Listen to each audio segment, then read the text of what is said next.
incomes and daily expectations and mindsets remain unequal, empowerment remains fragile. This is not about overt discrimination. Inequality often survives through habit and comfort, through what feels normal. In Bangladesh, women still perform around 85% of unpaid household and care work, spending over 7 times as many hours as men on this labor each day. This work is valued at 19% of our GDP and remains largely invisible in economic planning and national decision-making. This makes something very clear. Gender equality is not a women's issue. It is an economic and national issue.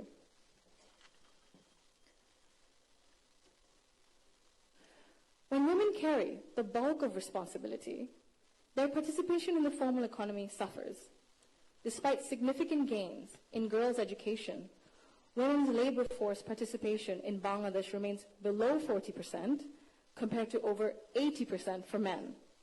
Women are far more likely to step back from paid work after marriage or childbirth, not because they lack ability or ambition, but because systems assume they will absorb the cost. This imbalance begins early. Girls are expected to adjust their ambitions around family needs, while boys are rarely taught that responsibility and care are shared obligations. Over time, this became structural and progress stalls. Women are already leaders, and many of those leaders are in this room today. Women who have carried institutions, families, movements, and communities forward, generation after generation. Bangladesh's progress bears your fingerprints, even when history has not always said your name out loud. This brings me to a central point.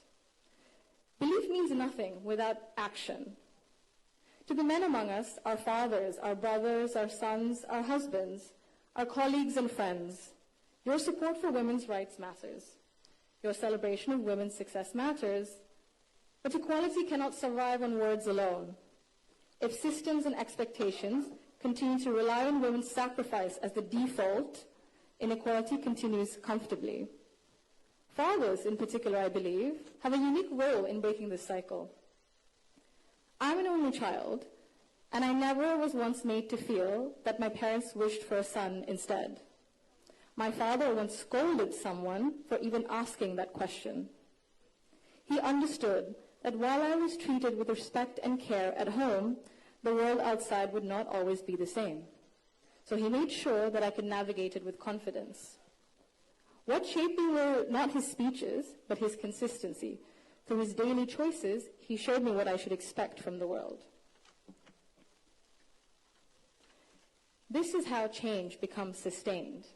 When men confront in our lives, in our homes, unconscious bias honestly and model their behavior through respect and action, they create space for women, not just to survive, but to thrive. In Bangladesh, the cost of inaction is visible. Girls' dropout rates sharply rise during adolescence. Women in public life, in leadership, face harsher judgment. In Bangladesh alone, there's a statistic that 78% of women have faced harassment online, primarily from Facebook. Education and opportunity collapse if inequality at home and in mindset remains untouched. And for a country facing climate change, economic and political transition, demographic pressure, Bangladesh cannot afford to sideline half its population through exhaustion and social expectation. When women are welcomed rather than sidelined, they do not only change their own lives, they change the future of their families and the future of the nation.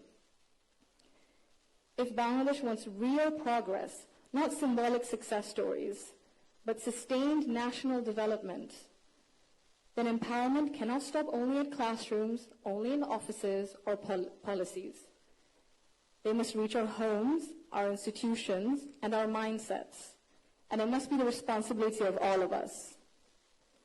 I thank you all for engaging in an inclusive dialogue today that reflects the true spirit of progress. Thank you.